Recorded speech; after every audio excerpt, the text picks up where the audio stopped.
యేసు ప్రభు యొక్క పరిశుద్ధ ఘనమైన నామంలో నేను మీకు వందనాలు తెలియజేస్తా ఉన్నాను. ఈ సమయంలో ఈ యొక్క యూత్ అండ్ టెంప్టేషన్స్ అనే టాపిక్ మనం డిస్కస్ చేసుకోవడానికి, లేకపోతే ఈ యొక్క అంశాన్ని మనం ఆలోచన చేయడానికి ప్రయత్నం చేస్తుండగా దేవుడు మన జీవితాలతో మాట్లాడాలని, లేకపోతే దేవుని పర్స్పెక్టివ్, దేవుని ఉద్దేశం ఏంటి, బైబిల్ పర్స్పెక్టివ్ ఏంటి అనేది కూడా మనం ఆలోచన చేద్దాము. ఇది చాలా కామన్ ప్రాబ్లం ఇది. దీని గురించి మనం డిస్కస్ చేసేటప్పుడు మనకు తెలుసు, అందరికి తెలిసిన విషయం. ఎక్కువగా ఎక్కువ మంది ఫేస్ చేసేది, చాలా తక్కువగా మాట్లాడేది కదా. శోధన లేకపోతే ఇబ్బంది ఏదైనా ఎక్కువ ఫేస్ చేసేది అందరు, కానీ చాలా తక్కువగా మాట్లాడేది. అదేదో తప్పులాగా, పాపం లాగా, ఏదైనా కానీ అది ఏదైనా బలహీనత, అయ్యో అయ్యో అదేంటి అనే ఏదో ఆకాశం మీద పడినట్లుగా దాన్నే వేషధారణ అంటాం. మనం అది కూడా మాట్లాడుకోవచ్చు కావాల్సి వస్తే. నేను ఈ టాపిక్ డిస్కస్ చేసేటప్పుడు నాకు చాలా బైబుల్ వాల్యూస్ గుర్తొచ్చినాయి. క్రిస్టియన్ వాల్యూస్, వేషధారణ ఒకటి, తర్వాత ఘనత కోసం పాకులాడము, తర్వాత ఆత్మఫలాన్ని ఫలించలేకపోవడము, తర్వాత ప్రార్థనా జీవితం లేకపోవడం, వాక్య ధ్యానం, ఇట్లా టెంప్టేషన్స్ కదా అడిగింది అని అనుకుంటా ఉంటే చాలా విషయాలు నేను జ్ఞాపకం చేసుకుంటా ఉన్నాను ప్రిపేర్ అవుతున్నప్పుడు. అయితే ఈ విషయాన్ని యవనస్తులు మరియు శోధనలు అనే విషయాన్ని మనం డిస్కస్ చేసుకోవడానికి ప్రయత్నం చేద్దాం. చాలా years back, more than 9 years back అనుకుంటాను, మా స్టడీ సెంటర్లో జిన్నారం, అక్కడ హైదరాబాద్ లో అవుట్స్కట్స్ లో ఉంటది, అక్కడ ఒక గాస్పల్ రిట్రీట్ ప్లాన్ చేశారు ఐడిపిఎల్ జోన్ వాళ్ళు. అప్పుడు ఇంకా అది కంబైన్డ్ గా ఉండింది ఐడిపిఎల్. నేను అప్పుడు స్టాఫ్ వర్కర్ చేస్తున్నా అక్కడ. నాకు ఫైనల్ మెసేజ్ ఇచ్చారు. చాలా మంది అన్బిలీవర్స్, కొంతమంది హిందూ బ్యాక్గ్రౌండ్ తమ్ముడు వాళ్ళు, చెల్లి వాళ్ళు కూడా వచ్చారు. అయితే ఈ ఫైనల్ ఛాలెంజ్ ముందు ఒక ప్రాక్టికల్ టాక్ పెట్టారు. ఏంటి ఆ ప్రాక్టికల్ టాక్ అంటే ఇదే, టెంప్టేషన్స్, విక్టరీ ఓవర్ టెంప్టేషన్స్. అక్కడ వాళ్ళు వెళ్ళిపోవాల్సిన టైం అవుతా ఉంది, నా ఫైనల్ ఛాలెంజ్ టైం అవుతా ఉండే కానీ ఇవ్వడంలా. అక్కడ స్పీకర్ దీన్ని ఆపడం లేదు, ఈ టెంప్టేషన్స్ అనే టాపిక్. ఫైనల్ గా వెనకాల వాళ్ళు ఏమన్నారంటే, ఆ స్పీకర్ కి ఈ శోధనలు, టెంప్టేషన్స్ అనే టాపిక్ ఫినిష్ చేయలేకపోవడమే పెద్ద టెంప్టేషన్ లాగా ఉందండి అని చెప్పి అంటా ఉన్నారు వెనకాల. సో నాకు అది బాగా జ్ఞాపకం వస్తా ఉంది. Temptation is everywhere. శోధన అనేది ప్రతి చోట ఉంది. దాన్ని మనం బైబిల్ పర్స్పెక్టివ్ లో ఎలా ఆలోచన చేసి అధిగమించాలి అనేది నేను మీకు తెలియచెప్పాలని ఇష్టపడతా ఉన్నాను. ఇంకా నేను ఇది మీకు చెప్పడం అంటే, ఇది నేనంతా డిస్కస్ చేసి లేకపోతే నోట్స్ రాసుకొని నేనంతా జయించేసేసి నేను పరిశుద్ధుడిని అయిపోయి ఇక నా మార్గంలో మీరు ఫాలో కాండి, ఇంకా మీరు నేను చెప్పినట్టు ఇంటే బాగుపడతారు అనేది నేను చెప్పడం లేదు. కన్ఫ్యూజియస్ అనేటువంటి ఒక ఫిలాసఫర్ ఉండేవాడు చాలా కాలం క్రితం. ఆయన బ్రతుకున్నప్పుడు follow me, I will show you the way, the light అన్నట్టుగా చెప్తుండేవాడు.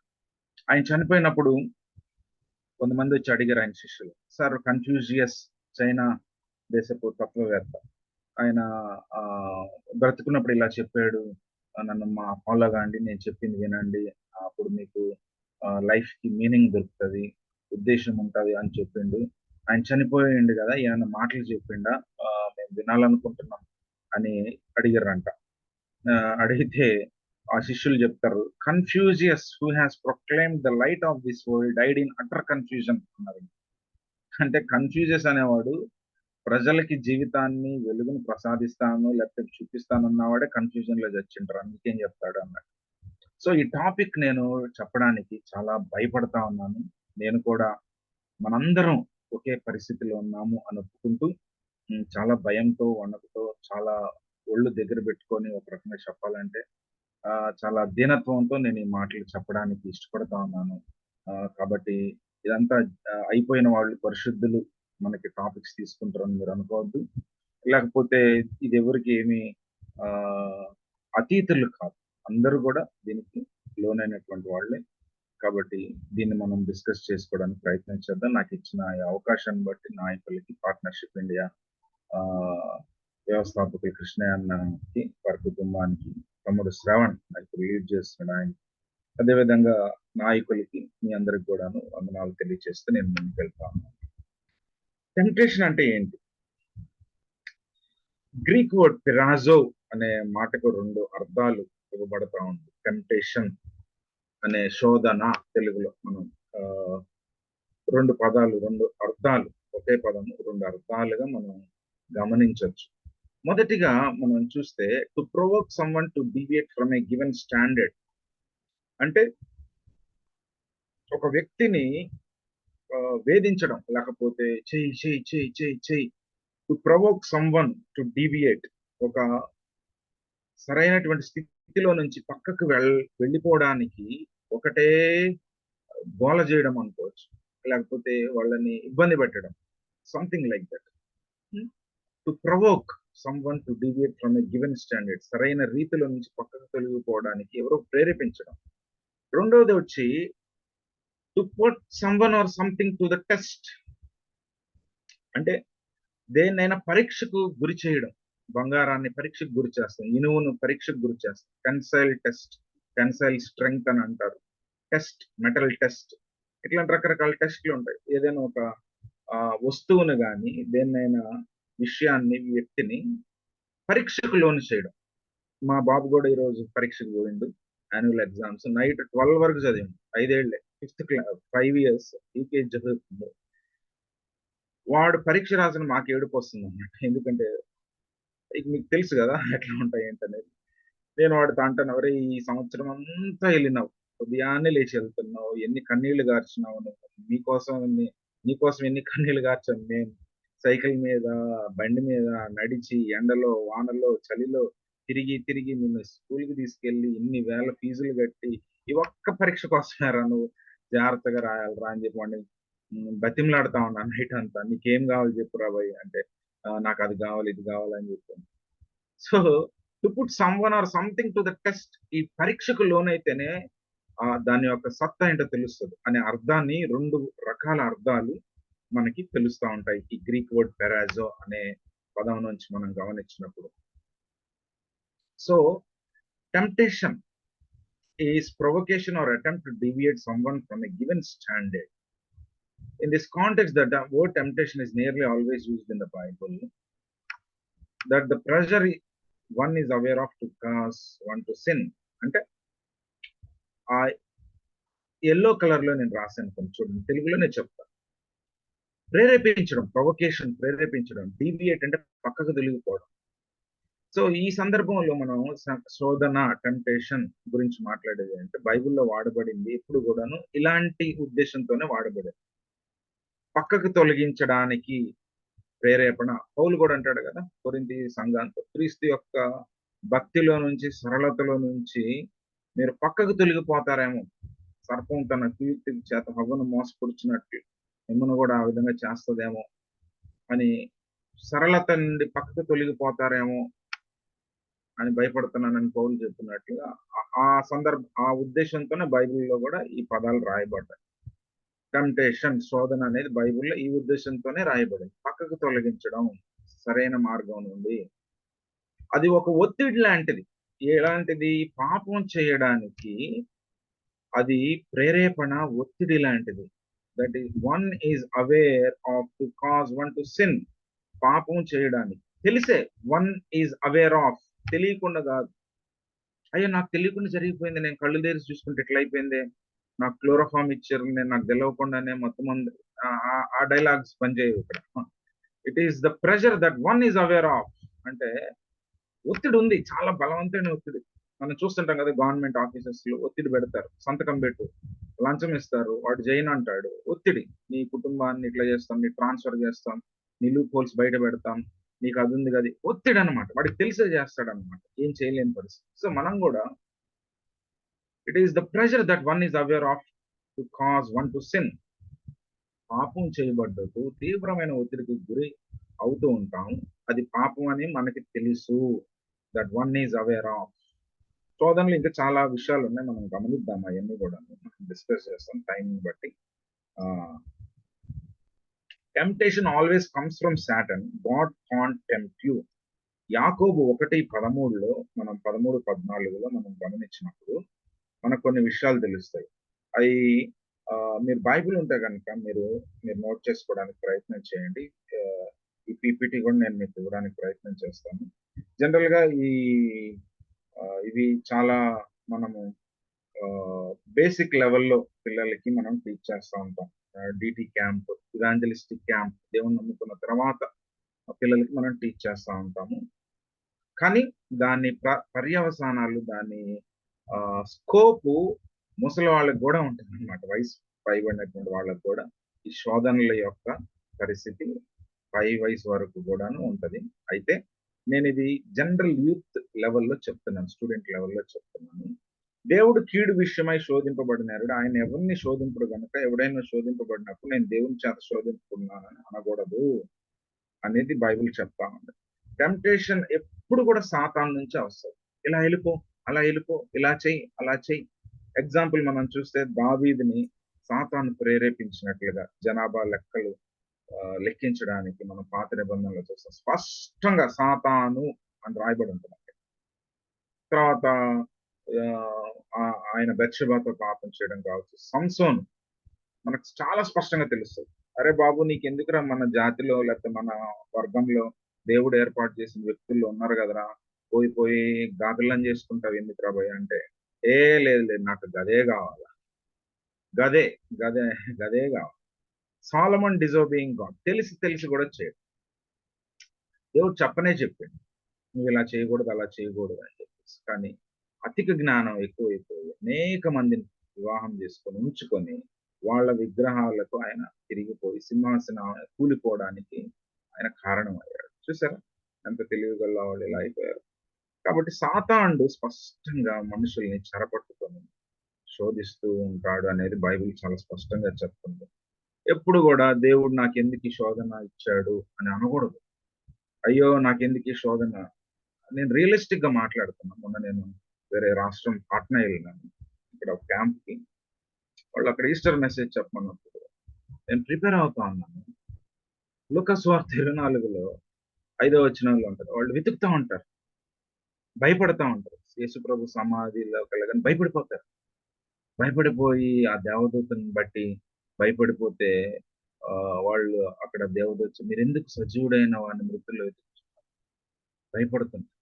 అక్కడ నేను గమనించింది ఏంటంటే, నేను అక్కడ వాళ్ళతో వాక్యం చెప్తాను, నాకు దేవుడు ఇచ్చిన తలంపు ఏంటంటే, పెద్ద విషయం ఏం కాదు ఇది. ఆ భయాలను కూడా దేవుడు అడ్రస్ చేస్తున్నాడు. ఆ వీక్నెసెస్ ను కూడా దేవుడు అడ్రస్ చేస్తున్నాడు. అంటే మన జీవితంలో కలిగేటువంటి ప్రతి వీక్నెస్ ని, ఫెయిల్యూర్ ని, భయాన్ని దేవుడు కౌంట్ చేస్తున్నాడు.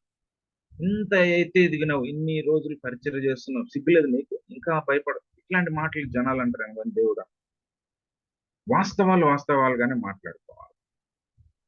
మరి దేవుడు ఏం చేస్తున్నాడు నా జీవితంలో ఇన్ని జరుగుతున్నప్పుడు, ఈ శోధన నాకు ఎందుకు వచ్చింది అని అనకూడదా అంటే, టెక్నికల్ గా అనలేము, ఎమోషనల్ గా అనొచ్చు. అంటే ఏంటి ప్రభువా నా బ్రతికి ఇలా అయిపోయింది, దావీదు ఏడ్చిండు కదా, అలా ఏడవచ్చు. ఏంది నాకు ఈ శోధన అని ఎవరిని అడుగుతావు? సాతాన్ని అడుగుతావు, నీకు చెప్తాడు సాతాను. ఏందయ్యా ఇట్లా చేసినావు నా జీవితాన్ని అంటే, ఆడేం చెప్పు, నేను నాశనం చేయనాకరా పోయి నేను వచ్చిందంటే. దేవునితో మనం యథార్థంగా మాట్లాడచ్చు.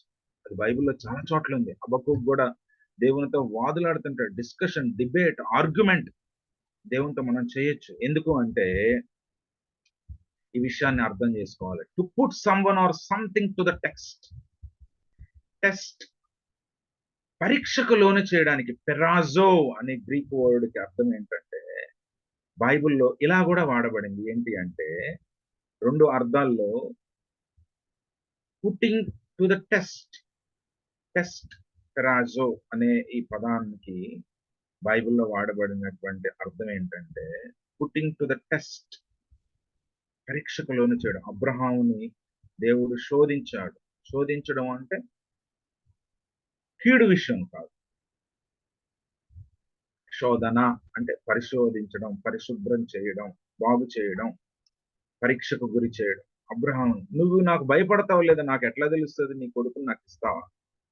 అంత అయిపోయిన తర్వాత నీవు దేవునికి భయపడేవాడు అని నాకు దీన్ని బట్టి తెలుస్తుంది భయ్. నువ్వు భయపడతావు నాకు తెలుసు. ఎట్లా తెలుసు? ఇదిగో నీ కొడుకుని ఇవ్వడానికి కూడా నువ్వు ఇష్టపడ్డావు.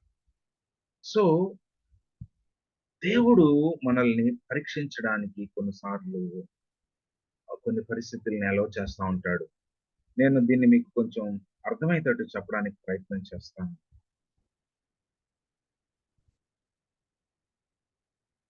శోధన సాతానుడు తీసుకొచ్చేది, పరీక్ష దేవుడు. ఈ రెండిటి గల వ్యత్యాసాన్ని మనం ఆలోచించేద్దాం. To bring out good in you, strengthen your faith, to know your commitment.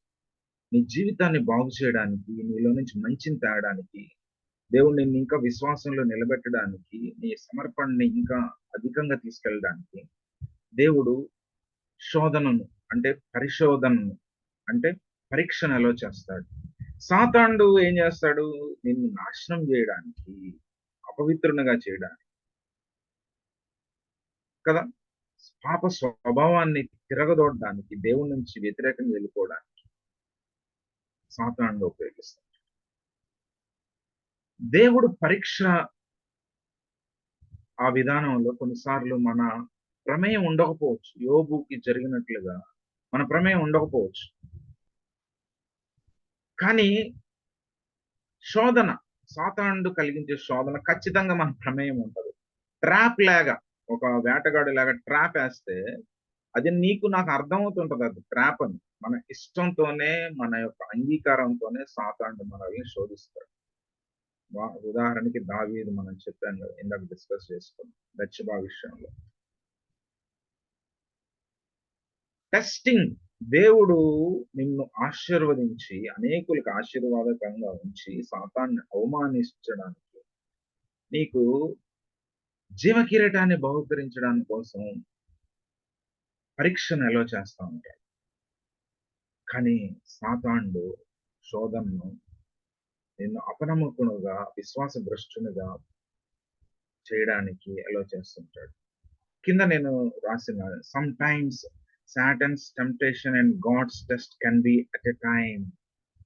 కొన్నిసార్లు సాతానుడు శోధించడానికి ప్రయత్నం చేస్తా ఉన్నప్పుడు దేవుడు కూడాను పరీక్షించడానికి ఆ రెండు ఒకేసారి రావచ్చు కూడాను. చెప్పాలంటే ప్రతి శోధన కూడాను ఒక పరీక్ష లాంటిదే. దేవుని దృష్టిలో అది పరీక్ష, సాతాను దృష్టిలో అది శోధన కదా. God allows his test through Saturn's temptation. ఎందుకంటే దేవుడు ఎప్పుడు శోధించడానికి ఇష్టపడ్డు కాబట్టి, సాతాను శోధన ద్వారా దేవుని పరీక్షను నెరవేర్చుకోవడానికి ఇష్టపడుతున్నాడని మనం అనుకోవచ్చు. ఎందుకు నాకు ఈ శోధన వచ్చింది అని నువ్వు అనుకుంటే, సాతానుడు శోధిస్తున్నాడు, దేవుడు పరీక్షిస్తున్నాడు నీలో మంచిని బయటికి తేడానికి. ఎందుకు నువ్వు కుంగిపోయినావు, ఎందుకు ఇంకా నీ జీవితం ఇట్లా అయిపోతుంది అంటే, దేవుడు నీలో నుంచి గొప్పతాన్ని బయటకు తేడానికి. ఇంత తొక్కివేయబడుతున్నాను, అణిచివేయబడుతున్నాను అని అనుకుంటుంటే నీవు డిప్రెషన్ లోనికి వెళ్ళడానికి వెళ్ళేది. ఎందుకంటే దేవుడు నీలో నుంచి మంచి తేడానికి ఇష్టపడతా ఉన్నాడు. ప్రియమైనటువంటి వారలారా, ఈ ఈ వ్యత్యాసాన్ని గమనించడానికి ప్రయత్నం చేయాలి. చాలా సార్లు మనము శోధనకి మనుషుల మీద, దేవుని మీదకి వెళ్ళి మనం గొడవ పడతా ఉంటాం, ఆర్గ్యుమెంట్ చేస్తాం, దేవుణ్ణి మనం దూషిస్తా ఉంటాం కదా. కానీ అక్కడ జరుగుతుంది, సాతానుడు తీసుకొస్తా ఉన్నాడు. దేవుడు ఎప్పుడు నీలో నుంచి మంచిని తేడానికి ఇష్టపడతా ఉన్నాడు. సాతానుడు చేసే కుయుక్తిని కావచ్చు, నువ్వు ఫెయిల్ కావచ్చు, నీకు వీక్నెస్ ఉండొచ్చు, దానిలో నుంచి కూడా బెస్ట్ తీసుకొని రావడానికి దేవుడు ఇష్టపడుతున్నాడు. బెస్ట్ క్లాసికల్ ఎగ్జాంపుల్ ఏంటో తెలుసా బైబిల్లో? మోయాబు అమ్మోనీయులకు మూల పురుషులైనటువంటి లోతు సంతానం, అంటే లోతుకు సంబంధించినటువంటి వాళ్ళు, తన కూతురుల ద్వారా వచ్చినటువంటి సంతానంలో నుంచి వచ్చినటువంటి ఒక స్త్రీ మోయాబు, రూతులో నుంచి, రూతు వంశావళిలో నుంచి, గర్భంలో నుంచి యేసు ప్రభు రావడానికి ఇష్టపడ్డాడు. చూసారా? హోప్లెస్ ఫెయిల్యూర్, వీక్నెస్ లో నుంచి దేవుడు మనుషుల్ని బాగు చేయడానికి ఇష్టపడతా ఉన్నాడు. లోకం ఎలాంటిదో తెలుసా? ఫలవంతం, సక్సెస్, గొప్పతనం, పైసలు, సమృద్ధి, దీంట్లో నుంచి విజయాన్ని తీసుకొనొస్తది. కానీ దేవుడు ఓడిపోయిన స్థితిలో నుంచి, ఎండిపోయిన స్థితిలో నుంచి, బలహీనతల్లో నుంచి, పడిపోయిన దాంట్లో నుంచి దేవుడు జీవాన్ని తీసుకొని రావడానికి ఇష్టపడతా ఉన్నాడు. It's a great hope for all of us. సాతానుడు శోధిస్తాడు, దేవుడు పరీక్షిస్తాడు. ఇంకొంచెం ముందుకెళ్దాం. Temptation, a desire to walk against Christian teaching. క్రైస్తవ విశ్వాసంలో నుంచి, బోధలో నుంచి పక్కకెళ్ళడం, తెలిసి పాపం చేయడం, మంచి మార్గంలో నుంచి ఆ అట్రాక్షన్‌కి, ఆకర్షణకు గురి అయి పక్కకెళ్ళడం, పరిస్థితులు మరి గారాబం, పరిస్థితుల్ని అర్థం చేసుకోలేకపోవడం, తర్వాత పరిస్థితులకి మనల్ని మనం సిద్ధం కాకపోవడం, సొంతంగా మనల్ని మనం కంఫర్ట్ జోన్‌లో ఉంచుకోవడం వల్ల గూడాను శోధనలు మనకు కలిగే పరిస్థితి. దేవుని చిత్తానికి మనం వ్యతిరేకంగా లేకపోతే దాని చిత్తం కాకుండాను ఏదో ఒక విషయాన్ని మనం మన జీవితంలోనికి తెచ్చుకోవాలనుకునే ఒక కోరిక గూడాను టెంప్టేషన్‌గా మనం గమనించొచ్చు. ఒక ఉద్దేశాన్ని లేకపోతే ఒక విషయాన్ని పొందడానికి రాంగ్ పద్ధతి, రాంగ్ పద్ధతి కదా! ఈ మధ్య కరెంట్ బిల్, ఉచిత కరెంట్ బిల్. ఎవరికి ఉచిత కరెంట్ బిల్లు? మేము తీసుకోలేదు ఇంత మట్టుకు. ఉచిత కరెంట్ బిల్. అసలు దాని గురించి కూడా సరిగ్గా తెలవదు. నేను మొన్న అడుగుతా ఉన్నా. చాలా మంది ఉచిత కరెంట్ బిల్ ఆడుతారు తెలంగాణలో. ఆళ్ళ ఇళ్లల్లో ఇద్దరు ముగ్గురు వర్క్ చేస్తుంటారు. ఆ! పైసలు సేవ్ చేసుకోవడం అనేది మంచిదే. కానీ గవర్నమెంట్ మోసం చేసి పైసలు సేవ్ చేసుకోవడం. లాస్ట్ ఇయర్ కూడా దళిత బంధు ఇట్లాంటివొచ్చినప్పుడు. ఉద్యోగాలున్నాయి, బిజినెస్‌లున్నాయి అన్ని wrong method to attain a desired thing. విషయం ఏంటంటే ఫైనల్‌గా మన అంగీకారము, ఇష్టము లేకుండా సాతానుడు మనల్ని శోధించడు. వాడు సిలువ మీద మరణించాడని మనం గ్రహిస్తూ ఉంటాము. కదా! ఈ విషయాలు నేను చెప్తున్నప్పుడు చాలా మన జీవితంలో జరుగుతున్నట్లు ప్రతిరోజు జరిగే విషయాలే చెప్తున్నట్టుంది గదా! కట్నాలు తీసుకోవడం. పైసలు కావాలి నిజమే మంచిదే. కానీ ఏమని చెప్తావు గిఫ్ట్, హ్మ్. రకరకాల కట్నాలు తీసుకోవడం, కులాలు అన్ని శోధనలే మన జీవితంలో అన్ని సాతానుడు రెడీగా పెడుతుంటాడు నీకు. తీసుకోరా బాబు ఎంజాయ్. తీసుకో అంటే మనం సక్కంగా తీసుకొని ఒక మాట నేను అనాల్సొస్తదేమో. సిగ్గు లేకుండా జీవించేటువంటి అన్యుల కంటే భయంకరంగా జీవించే పరిస్థితి. దేవుడు శోధనండి. ఏం చేస్తాం? దేవుడు ప్ర ఇంకోటి ఎన్ని జరిగినా ఏది అదేంటది? ఎన్ని తలచినా ఏది నేను ఆ పాటే మర్చిపోయానసలు. పాడకూడదనుకుంటున్నా కాబట్టి మర్చిపోయినా. ఎన్ని తలచినా ఏది అడిగినా జరిగేది నీ చిత్తం. మరి నువ్వెందుకున్నావు? అన్నీ ఆయనే చేసుకుండు గదా! ఈ దేవుడికి తెలవదా శోధన ఆయనే అలౌ చేసాడు. ఏం చేస్తాం? ఎన్ని తలచినా ఏది జరిగినా జరిగేది ఆయన చిత్తమే. It's a wrong song. తప్పు పాట అది. ఫ్యాటలిజం అంటే తలరాత వాదం అన్నమాట. బ్రహ్మ రాసిండు. ఇలా గీత గీసిండు. దాని ప్రకారం జరగాలి. పూర్వం కుష్ఠరోగుల్ని ఎందుకు భారతదేశంలో చచ్చిపోవడానికి వదిలేసారంటే మిషనరీలు రాకముందు. బ్రహ్మ రాసిన రాతది గీత. దాంట్లో ఏళ్ళు పెట్టొద్దు మధ్యలో పోయి. అందుకే వాళ్ళని అట్లా చచ్చిపోవడానికి వదిలేసారు. మదర్ తెరీసా, గ్రాహం స్టెయిన్స్ ఇలా చాలా మంది వచ్చేంత వరకు ముందుకు కూడా భారతదేశ పరిస్థితి. అలాంటి వాతావరణంలో క్రైస్తవులు బ్రతుకుతా ఉన్నారు. కులాలు, కట్నాలు, ప్రేమ వ్యవహారాలు, వంచన చేయడము, దౌర్భాగ్యమైన దుష్టత్వంలో ఉంటున్నారు. దేవుని పేరు చెప్తున్నారు. సిగ్గుచేటు. ఇయన్నీ నీలో నాలో ఉన్నాయి గదా! అయన్నీ చేస్తా గూడా మళ్ళా దేవుని మీద చెప్పడం ఏంటి? బైబిల్ స్పష్టంగా చెప్తుంది. యాకోబు 1:4లో 14లో ఓడిపోయిన సాతానుడు ఎలా నన్ను శోధిస్తాడు? ఎందుకు నా ఉద్దేశాన్ని, నా ఇష్టాన్ని శోధన నా ఉద్దేశాన్ని, ఇష్టాన్ని పరిగణలోనికి తీసుకుంటుంది? సాతానుడు ఓడిపోయినోడు ఎలా నన్ను శోధిస్తాడసలు? చూడండి 14 ప్రతి వాడు తన స్వకీయమైన దురాశ చేత ఏడవబడి మరుల కొల్పబడిన వాడై శోధింపబడును. దురాశ గర్భం ధరించి పాపం కనగా పాపం పరిపక్వమై మరణము కనును. ప్రియమైనటువంటి వారలారా మన జీవితంలో కొన్ని విషయాలున్నాయి. అవి రకరకాల విషయాలు. డబ్బు కోసమో, పేరు కోసమో, రకరకాల ఉద్దేశాలు మనలో ఉండిపోయినాయి ఇంకా. స్వకీయమైన దురాశ అయున్నాయి. దాన్ని బట్టే శోధనకు గురవుతున్నాం మనం. సాతానుడికి బాగా తెలుసు వీడెక్కడ వీక్‌గా ఉన్నాడు, ఎక్కడ స్ట్రాంగ్‌గా ఉన్నాడు. రెండిట్లో సాతానుడు మనల్ని దాడి చేస్తాడు. మనం దాన్ని గ్రహించుకోవాలి. వీక్‌గా ఉన్న ఏరియాసే కాదు, స్ట్రాంగ్‌గా ఉన్న ఏరియాస్‌లో గూడా. ఇలా కొంతమంది ప్రసంగాలు బాగా చేస్తారు, దేవుని పరిచయం బాగా చేయొచ్చు, ఓవర్ కాన్ఫిడెన్స్ ఎక్కువైపోయి పెద్ద సిద్ధపడకుండా కూడా పోతారు. అట్లా నాకు 1, 2 సార్లు జరిగింది. ఏమనిపించదు ఆడ. ఫలం ఏమి ఉండదు. ఎందుకు అంటే అదొక శోధన నీకు. నేను దేవుని పని బా చేస్తాను గదా! నాకంటే పాటలు పాడేవాళ్ళు, నాకంటే ప్రసంగాలు చేసేవాళ్ళు అని అనుకుంటావు. సాతానుడు అది పెట్టేసిండు. అది నీ స్ట్రాంగ్ ఏరియా. వీక్ ఏరియా కాదు. Strong area. వీక్ ఏరియాస్‌లో దాడి జరిగిద్దని అందరికీ తెలుసు. స్ట్రాంగ్ ఏరియాలో కూడా దాడి జరుగుతుంది. అసలు ఎటు నుంచి జరిగిద్దో కూడా మనకు తెలవదు. అదే కదా క్రైస్తవ జీవితం అంటే. సరే.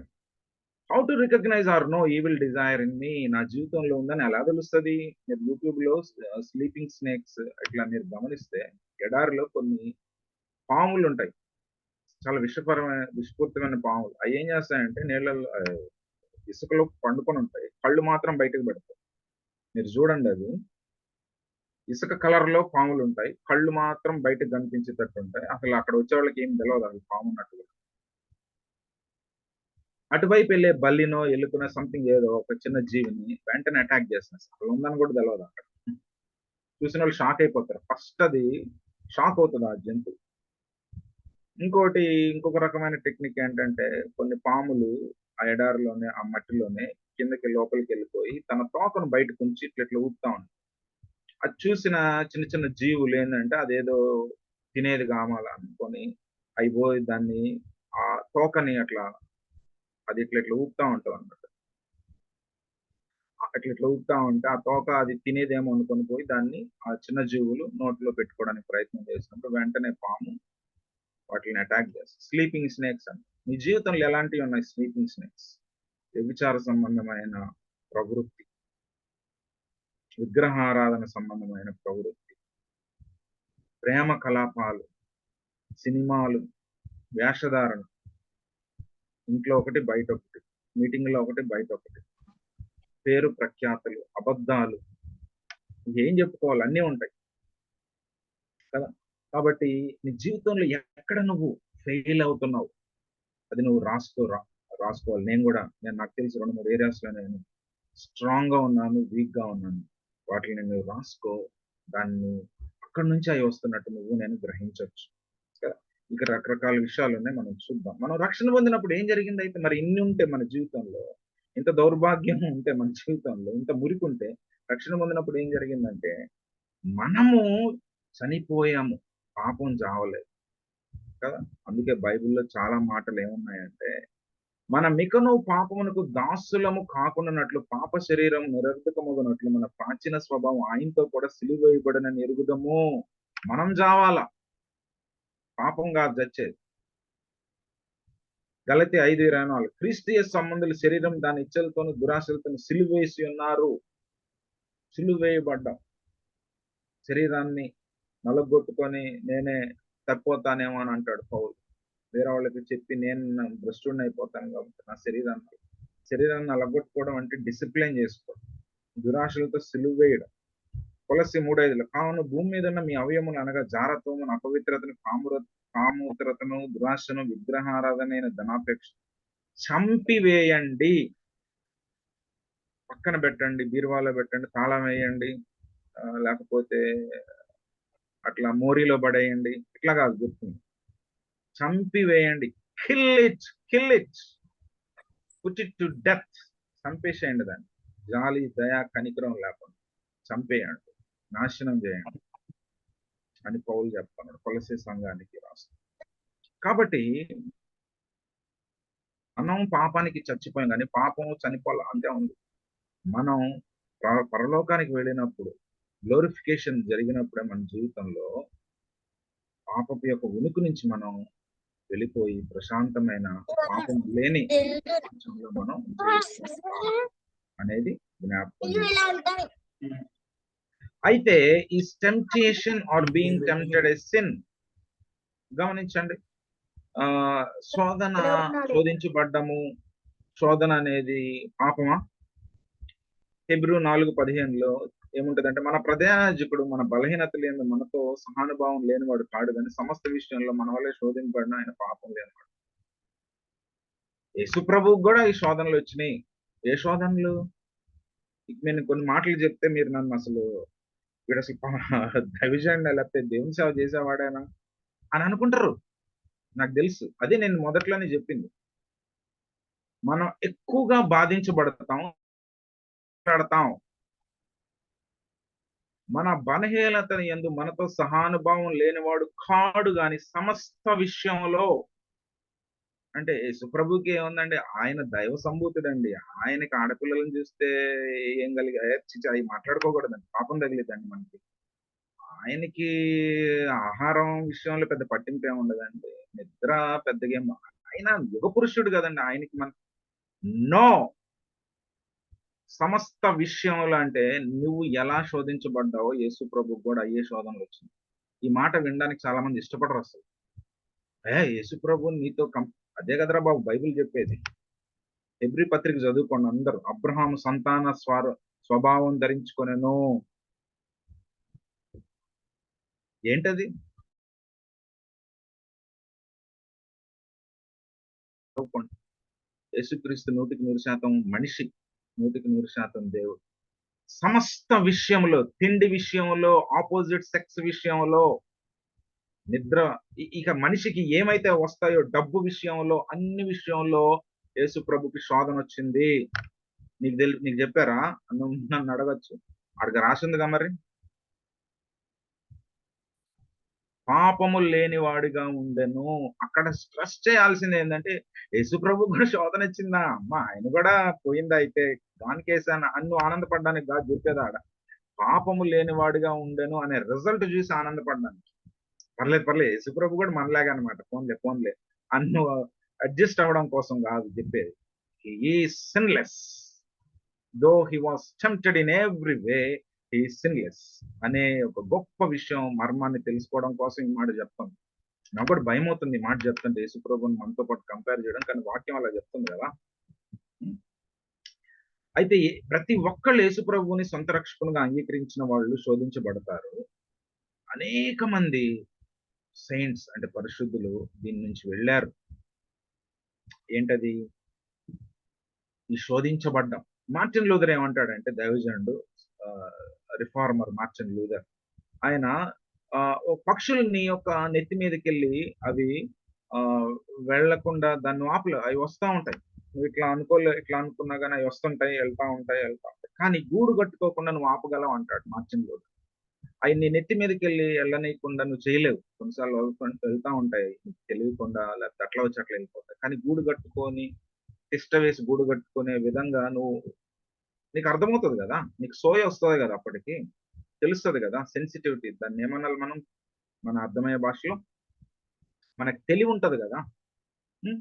సోయొస్తది. మనకి సెన్సిటివిటీ తెలుస్తది. అది గూడు కట్టుకునేదాకా మనం ఎదురు చూడము అంటాడు మార్టిన్ లూథర్. అంటే పక్షులు ఎగరడం మన తప్పేమి లేదు. గూడు కట్టుకోవడంలో మన తప్పుందంటాడు. శోధనలు మనకు కనిపించడం అనేది తప్పేం గాదు. గురి కావడం తప్పేం కాదు. శోధనను మనం దానిలోకి పడిపోవడం అనేది తప్పంటాడు. ఇంకా ఇట్స్ ఎ కామన్ థింగ్. అది అది చాలా నేచురల్‌గా జరిగేది. సహజంగా జరిగేది. అసలు నువ్వు రక్షణ పొందావన్న దానికి అదొక గుర్తు లాంటిది గూడా. ప్రూఫ్ లాంటిది గూడా. నేను దేవుడిని నమ్ముకున్నాను అనే దానికి ఎలా గుర్తు నీకు శోధనలొస్తుంటాయి. అప్పటిదాకా లేనియన్నీ ఇప్పుడే వస్తుంటాయి. కదా! అప్పటిదాకా నువ్వే సొంతంగా జేసుకునేవాడివి. ఇప్పుడు నీకు అనేక మందొచ్చి ప్రేరేపిస్తా ఉంటారు. "ఏయ్! నీకు సినిమాకెళ్దాం రా. రేపు పలానా అమ్మాయి ఇట్లా జేసింది గదా! అట్లా నేను దేవుడిని నమ్ముకున్నప్పుడు అలానే వచ్చింది. అసలు అనేకమైన సోషల్ సర్వీస్ యాక్టివిటీస్ వచ్చినియి. ఏందంటే వాళ్ళ పైసలతోటి, వాళ్ళ సమయాన్ని వెచ్చించి, వాళ్ళు వచ్చి అదేదో సమాజ సేవ చేస్తున్నట్టుండేది నాకు. ఇంత ప్రేమ ఎందుకురా నా మీద? అంటే రక్షణ పొందామని గుర్తురా బాబది. గుర్తది రక్షణ పొందామనే దానికి గుర్తది. ఇంత సమాజ సేవ జనాలెందుకు జేస్తుంటరు? ఆళ్ళ పైసలు పెట్టుకొని, ఆళ్ళయి జేసుకొని మనకెందుకు ఈ విధమైనటువంటి ప్రేరేపణ? మనం మంచోడనుకుంటాం. కాదు. నువ్వు రక్షణ పొందావన్న దానికి గుర్తది. ఏంటది? శోధించబడడం. ప్రతిరోజు అనుభవిస్తూనే ఉంటాం అనే విషయాన్ని జ్ఞాపకం చేసుకోవాలి. ఆ తర్వాత అవి మనం ఓవర్‌కమ్ చేయాలి గానీ, మనల్ని ఓవర్‌కమ్ చేయడానికి కాదు. ఎందుకంటే, క్రైస్తవ జీవితంలో శోధన లేకపోతే అసలు క్రైస్తవ జీవితమే లేదని మనం అనుకోవాలి.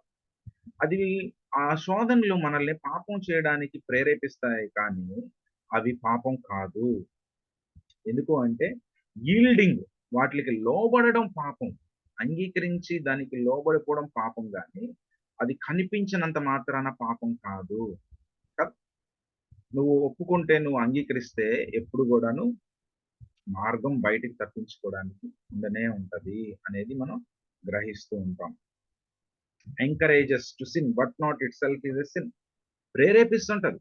యూట్యూబ్‌లో కూడా మనం చూస్తుంటాం కదా! క్లిక్ ద బటన్ అండ్ ఏదో ఎన్రోల్ అనేదో ఉంటది. అవి some vulgar YouTube web series కూడా అది కనిపించడం తప్పేం కాదు. నాకు చాలా సార్లు కనిపించింది. "నువ్వు ఆ అర్హత లేదురా అబ్బాయి నీకు చెప్పడానికి" అంటారు. మరి అదే మరి దేవుడు గొప్పతనం. నాకు చాలా సార్లు కనిపించినాయి అట్లాంటియి. కానీ నేను క్లిక్ చేస్తే అది పాపం అవుతది. నాకు కనిపించడం నేనేం చేయమంటారు దానికి?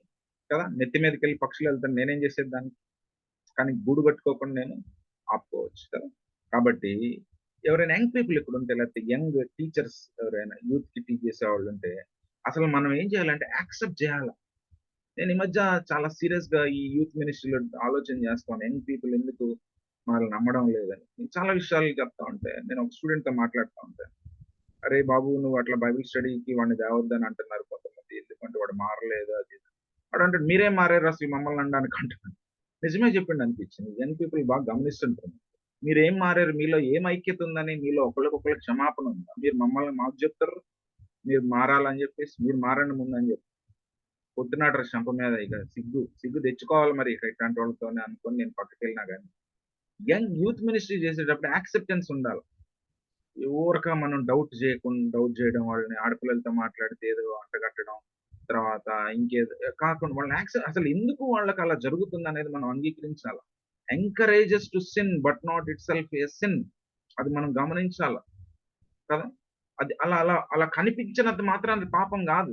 యూత్ మినిస్ట్రీ, యంగ్ పీపుల్ మధ్య పరిచయం చేసేటప్పుడు మనం వాళ్ళని అంగీకరించాల. వాళ్ళతో మాట్లాడాల. కొన్ని లాంగ్వేజెస్ వాళ్ళు మాట్లాడుతా ఉంటారు. సినిమా లాంగ్వేజ్ మాట్లాడుతా ఉంటారు.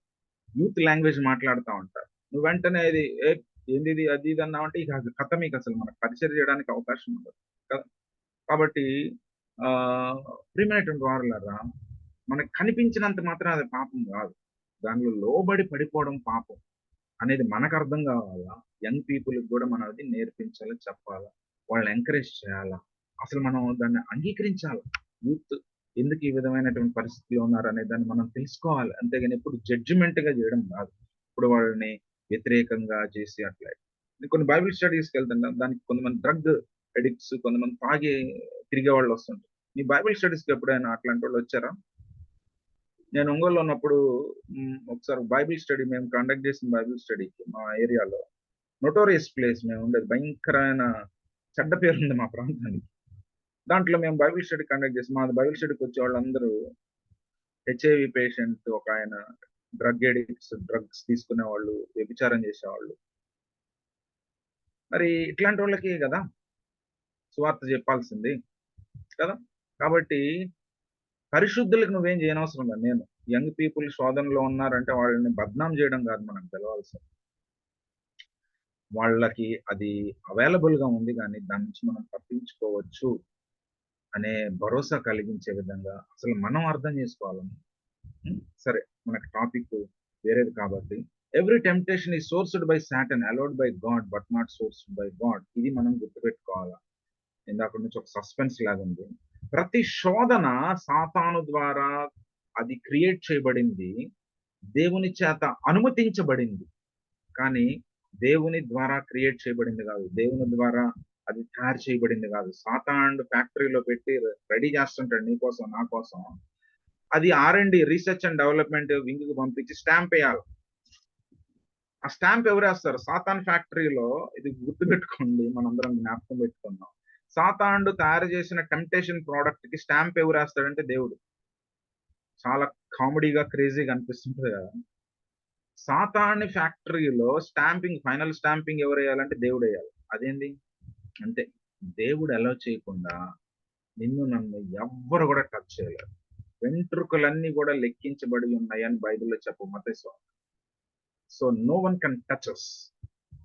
From God's point of view every temptation is a test. దేవుడు అలౌ చేయాల్సిందే అది. సాతానుడు అంత ప్రోడక్ట్ రెడీ చేసుకొని, అంత రెడీ చేసి R&Dలో తీసుకొచ్చి అంత అయిపోయింది. ప్యాకింగ్, డెలివరీకి పంపించాలనుకుంటే దేవుడు "జర ఆగురా బయ్ నువ్వు. నేను గదా నీకు ఈడ స్టాంప్ ఎయాల్సింది. ఓకే. టెస్టెడ్ అని స్టాంప్ ఎయాల్సింది నేను." గొప్ప ఆదరణ గదా మనకిది. సాతానుడు ఎన్ని రకాలుగా ప్లాన్‌లేస్తున్నా దేవుడు అలౌ చేయాలసల. సాతానుకు ఉండుండొచ్చు ప్లాన్స్. కానీ దేవుడు దాన్ని ఆపేస్తాడు మధ్యలో. ఎందుకంటే ఇది అనుమతించను నేను. I do not allow it. Okay. ఇది అలౌ చేస్తా నేను. ఓకే. ఓకే. ఎందుకంటే వీడిలో కొంత విశ్వాసాన్ని పెంపొందించాలి. పైకి తేవాలి కాబట్టి అనేసి దేవుడు అలౌ చేస్తా ఉంటాడు. సో, ఈ టేబుల్ ఒకసారి చూస్తే don't yield, overcome, test, fast, reward. అది కింద ఈల్డెడ్ మనం లోనైతే తర్వాత ఓవర్‌కమ్ చేయలేకపోతే టెస్ట్ ఫెయిల్ అయిపోతాం. బానిసలుగా అవుతాం అనేది మనం నేర్చుకుంటూ ఉంటాం. కదా! ఫైనల్ ఎవరికివి? Nobody is exception to temptations. నాకు టైం నేను చూసుకుంటున్నాను. త్వరగా నేను ఫినిష్ చేస్తాను. ఎవరికివి? Nobody is exception to temptations. Seniors, juniors, missionaries, pastors, servants ప్రతి ఒక్కళ్ళకి, యంగ్ పీపుల్, యూత్, ఓల్డ్ అందరికీ ఈ శోధనలు. రక్షణ పొందిన వాళ్ళకి కూడా శోధనలు. అసలు మనము జనరల్‌గా రక్షణ పొందనటువంటి వాళ్ళ గురించి మనం మాట్లాడుకుంటాం. కానీ అసలు వాళ్ళకి సోయి ఉండదు. చచ్చిపోయినోడి మీద చిన్న స్టోనేసినా, 5 కేజీస్ స్టోనేసినా పెద్ద తేడా ఏముండదు. రక్షణ పొందనటువంటి వాళ్ళు యంగ్ పీపుల్ గురించి టెంప్టేషన్స్ అనేది అసలు టాక్ మనకు అవసరం లేదసలు. రక్షణ పొందిన యంగ్ పీపుల్ గురించి మనం మాట్లాడుకోవాలి. ఎందుకంటే అక్కడి నుంచే మనకు స్ట్రగుల్ స్టార్ట్ అవుతది. Those whoever are saved they shall be tempted. అది కథ. రక్షణ పొందనోళ్ళకి అసలు టెంప్టేషన్స్ అనేదే లేదసలు. ఇక అసలు నీళ్ళల్లో సక్కంగా ఉన్నారాళ్ళు. దొర్లుతా ఉన్నారు బురదలో. అది ప్రాబ్లమే లేదు. పంది బురదలో ఉంటే దానికి ఏం డిఫరెన్స్ ఉంటది? అదే గొర్రెపిల్ల పొరపాటున బురదలో పడితే దానికి డిఫరెన్స్ తెలుసు. అర్రె! నేను గొర్రె పిల్లని కదరా బాయ్! నేను ఇట్లా పడొద్దు కదా!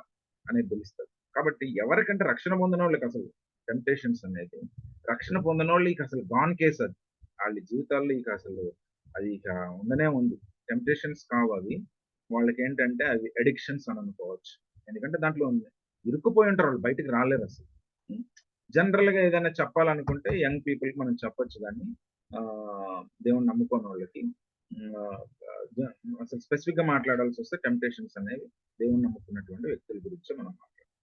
అసలు ఎవరికొస్తాయి భయ్ అంటే ఇదొక స్టోరీ మీరు వీలైతే చదవండి.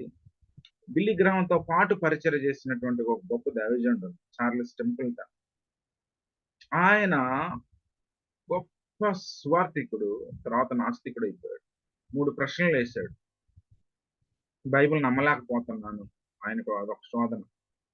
ప్రేమగల దేవుడు ఇట్లా నిత్య నరకాన్ని, జబ్బుల్ని, మరణాల్ని, కోవిడ్‌ని ఎందుకు అనుమతిస్తున్నాడు? ఇది ఎప్పుడో జరిగిందిలే. 1945, 50, 55 ఆ ప్రాంతం అనుకుంటాను.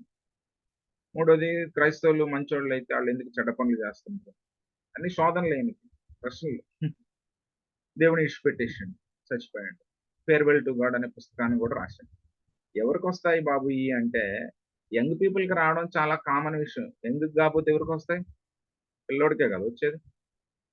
కానీ గొప్ప విషయం ఏంటంటే, మనం బాధపడాల్సిన విషయం ఏంటంటే, సీనియర్స్‌కి, మిషనరీస్‌కి, పాస్టర్స్‌కి, సర్వెంట్స్‌కి అందరికి వస్తాయి. కాబట్టి అందరూ పాపం చేసి దేవుడు అనుగ్రహించి పొందలేకపోతున్నారనే యూనివర్సాలిటీ ఏదైతే ఉందో, ఈ శోధనలు కూడా అందరికీ అవి ఆపాదించబడతాయనేది మనం జ్ఞాపకం పెట్టుకోవాలి. ఎప్పుడు అంటే when you have taken decision to follow Christ, యేసు ప్రభు రక్తం ద్వారా నువ్వు పరిశుద్ధపరచబడి దేవుని వెంబడించాలని నిర్ణయించుకున్న వెంటనే సాతాను రెడీ చేస్తాడు. ఈయన్ని పక్కకు తీసుకెళ్ళాలి, ఈమెను పక్కకు తీసుకెళ్ళాలి అనేసేసి రెడీ చేస్తా ఉంటాడు. చచ్చిపోయేదాకా ఈ శోధనలు వస్తూనే ఉంటాయి. తప్పించుకోవడానికి లేదు. సాంక్టిఫికేషన్ అనే డాక్ట్రైన్‌లో మనం ఇది చూస్తుంటాం. శోధనలను ఎలా సహించాలి? శోధనలు ఎందుకొస్తాయి? అనేది కూడా మనం తెలుసుకుంటూ ఉంటాం. మరణించే దాకా వస్తుంటాయి శోధనలు. మనం చనిపోయేంత వరకు దేవుడు మనల్ని పరిశోధిస్తూ ఉంటాడు. నేను ఒక క్యాన్సర్ పేషెంట్‌ని కలిసాను. హైదరాబాద్‌లో ఉన్నప్పుడు స్టాఫ్ వర్కర్‌గా. ఆర్డినెన్స్ ఫ్యాక్టరీ అని ఉంటది అక్కడ. ప్రవీణ్ అన్న అనంతపూర్ అనుకుంటా. Very good man of God. పూణేలో చేశాడు. ట్రాన్స్‌ఫర్ మీద వచ్చారు. వాళ్ళ వైఫ్ అగ్రికల్చర్ దాంట్లో వర్క్ చేస్తారు. ఒకవేళ ఈ మాటలు వాళ్ళు వింటున్నట్లయితే వాళ్ళకి సంబంధించినోళ్ళు ఎవరైనా I really praise God for their lives. చిన్నపిల్లలు ఉన్నారు వాళ్ళకి. చాలా చిన్న age. Not even mature age అనుకోవచ్చు. చిన్నపిల్లలు, గర్ల్ నాట్ ఈవెన్ 10 ఇయర్స్. ఆ టైంలో చనిపోయారు క్యాన్సర్‌తో. ఆయన్ని ఎదుర్కోవడానికి నాకు ధైర్యం చాలడం లేదు. నేను వెళ్ళాను. వెళ్ళి లెగవలేకపోతున్నాడు. కూర్చొని కూలబడిపోయి ఉన్నాడు. అర్థమైపోతుంది. ఆయనేమన్నాడో తెలుసా? నాకు నేను నేను కంట్రోల్ చేసుకోలేకపోయానక్కడ. గాడ్ ఈజ్ సాంక్టిఫైయింగ్ మీ అని అన్నాడు. దేవుడు పరిశోధిస్తున్నాడు. దేవుడు శుభ్రపరుస్తున్నాడు. ఏందిరా బాబు నిన్ను శుభ్రపరిచేది? నీ క్యాన్సర్ గడ్డలు శుభ్రపరచుకో ముందు నువ్వు. నువ్వు బతుకుతావో లేదో, సస్తావో లేదో తెలవదు. శుభ్రపరిచేదేంది? చచ్చిపోయేవాడితో దేవుడికేం పనసలు? చేస్తే గీస్తే నాలాంటోడిని చేయాలి గదా! అని నేననుకుంటున్నా. అసలాయన చెప్పిన మాట నాకసలు ఒక పెద్ద ఐ ఓపెనర్ అనిపించింది. నేను మరణానికి దగ్గరవుతుంటే దేవుడు నన్ను పరిశుద్ధపరుస్తూ ఉన్న ప్రక్రియలోనికి తీసుకెళ్తూ ఉన్నాడు అని చెప్తుంటే నేను చాలా ఆశ్చర్యపోయాను. టిల్ డెత్ ఈ సాంక్టిఫికేషన్ ప్రాసెస్‌లో ఈ శోధనలు మనం ఎదుర్కొంటూ ఉంటాము. ఆయనకు అదొక శోధన. మరణం అనేది ఒక శోధన. దాంట్లో దేవుడిని దూషించలేదు ఆయన. ఆయనేమన్నాడో తెలుసా? దేవుడు క్వైట్ టైమ్ జేసుకోండి. ఏం క్వైట్ టైమ్ ఏంటి? అన్ని బాగున్నోళ్ళు క్వైట్ టైమ్ జేసుకోవడం వల్ల బాగా ఒళ్ళు పెంచుకొని తిరుగుతుంటరు నాలాగా. మిమ్మల్నంటే మీరు ఇష్టపడరు గదా! చచ్చిపోతున్నోడు కాళ్ళు చేతులు పడిపోయిన ఇద్దరు ముగ్గురు లేపాలాయన్ని. క్వైట్ టైమ్ జేసుకుంటున్నా అంటున్నాడు. క్వైట్ టైమ్‌లో సాంక్టిఫికేషన్‌లో దేవుడు తీసుకెళ్తున్నాను అని చెప్తున్నాడు. నాకు అర్థమవుతుంది. మరణం వరకు ఈ శోధనలు నేను అధిగమిస్తాను. Wow! Wow! Wonderful. Praveen ordnance ఫ్యాక్టరీలో పనిచేసాను. చనిపోయిండు. క్యాన్సర్ అన్న. రంగారెడ్డి డిస్ట్రిక్ట్‌లో నేను స్టాఫ్‌గా ఉన్నాను. శంకరపల్లి ఆర్డినెన్స్ ఫ్యాక్టరీలో ఉండేవాడు. గొప్ప పరిచర్య, విద్యార్థుల పరిచర్య.